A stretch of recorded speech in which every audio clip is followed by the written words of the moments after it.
Censorship, Soviet, Iranian of the past? Nah, not at all, actually. Coming to a country, a town very near you very soon. Now, Nick Cohen is a British journalist and author, terrific columnist, by the way, for The Observer, a blogger for The Spectator, and TV critic for Standpoint magazine. His new book, which is essential reading, and you can now get, of course, in Canada, You Can't Read This Book, is the title. I love it. He joins us now from London. Welcome to you, sir.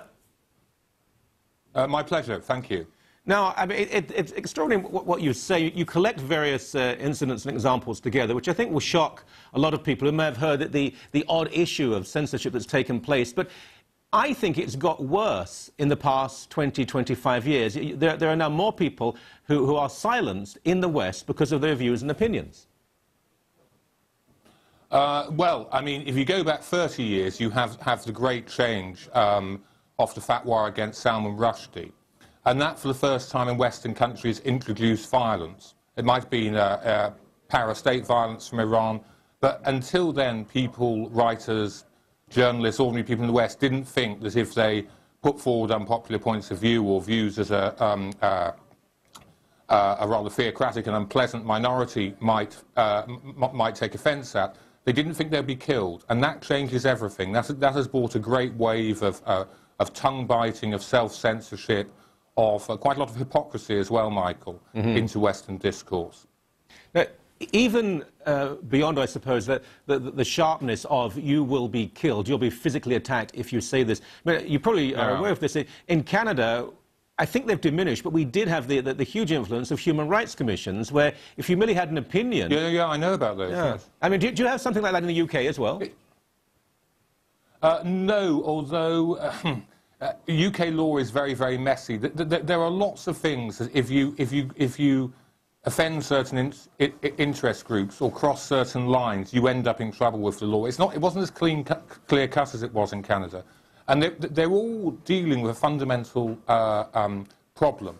It's fine for the law to say, this isn't a book in favour of absolute free speech. It's fine for the law to say, for instance, it's wrong to incite murder. Yeah. Because it's a crime to incite murder. If you start talking about incitement to hatred, well, it might be a sin to hate someone, just it might be a sin to envy them or to lust after them, but it isn't a crime. Yeah. And the law gets itself into the most terrible messes when it starts making criminal offences of incitements to acts that aren't crime. And all kinds of hypocrisies start boomeranging back at the politically correct state, which we have in Britain to some extent. I mean, for instance, these laws, these taboos, are there because people, quite rightly in my view, think that sexism, racism and homophobia are wrong. But because they are, because these are then, people then get into the mentality that we must protect minorities from hurtful speech, come what may, they then start protecting groups and organisations that actually are sexist and are racist and are homophobic. So you can see how, if you like, the political correctness of the 1968 generation has boomeranged back through the air and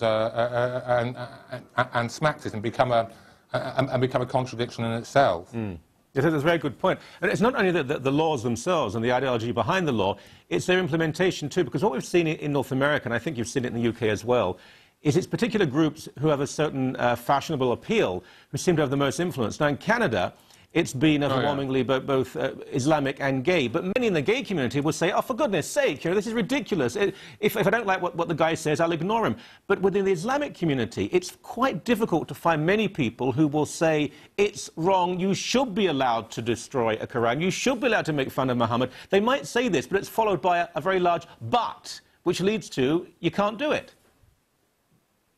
Yeah, well, there might be more Canadian Muslims than you think who say that in private, Michael. But, I mean, look, let's just look at the law's contradictions. I don't know, for instance, who has been up before these tribunals in Canada. There might be people who are incredibly prejudiced and incredibly racist. But then, certainly the case in Britain has been that people bringing these complaints are also incredibly prejudiced and prejudiced racist. Yeah. So, I mean, if you take gays and fundamentalist Muslims, well, that people like the Muslim Brotherhood quite happily preach that one should kill homosexuals, along with Jews and and any Muslim who of his or her own free will decides to change his or her religion. Mm-hmm. So you then, this idea that there is some rainbow coalition of disadvantaged groups who all fit together neatly is false in itself. But beyond that, if your human rights tribunals in Canada are taking on an absolute bigot who doesn't oppose Islamist ideology, but just hates Muslims because they're Muslims, because they've got a different skin colour, because they've got a different religion to him, you should be able to beat him in open argument. Yeah. And if you can't, well, perhaps you've got no business being in public debate in the first place. Perhaps you ought to get out of the way and make way for someone who can. Mm-hmm. I think extremely well put. And of course, I think you know the answer, that the major players who've been taken to those commissions have been very sophisticated, enlightened people who object to Islamism and not to individual Muslims. Yeah. What about those who seem to join this coalition, who must realise out of self-interest, and I've met some Jewish people, some gay people who will march arm in arm with the Muslim Brotherhood and other Islamic groups, surely out of pure self-interest. They know they're being completely suicidal. Well, I'm talking about Islamism here, Michael, not Islam as a religion of a billion or so people. Sure. But Islamism as an ideology that developed in the 1940s about the strangest and most staggering and hypocritical alliance of our time is the alliance of people who consider themselves left-wing or liberal left, who are allying with people from, in classic left-wing terms, are from the religious far right. In certain cases, one would say the clerical fascist far right.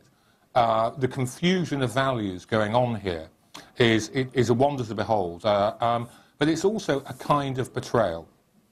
What happens if you're a young Muslim woman in Toronto whose family might have come to Toronto to get away from theocrats, to get away from, say, the government in Iran, and you want to enjoy all the freedoms Canadian society offers you, you want to be a feminist, you want to experiment, you want to break taboos, and old men who claim to represent you, who claim to lead your community, start threatening you, perhaps more than verbally threatening you. You ought to be able to turn to white people in Canada who call themselves liberals and socialists and feminists and ask for their support and ask for their backing. But because they've got lost in this strange alliance whereby it's somehow politically correct to go along with religious reaction, they can't look after their own allies. They can't speak for them. Yeah. And if you look at that on a global scale, the consequences are pretty horrendous. Oh, and in this country, of course, we've had honour killings. Nick, sorry to interrupt you, so we're running out of time, but we're going to have you back. The book is called You Can't Read This Book. You can read it, and you can buy it at Amazon and elsewhere, so go and buy copies right now, because it's a statement you'll be making as well. It's a terrific read. Nick, thank you for your time, and we'd love to have you back on the show. Well, thank you very, very much, Michael.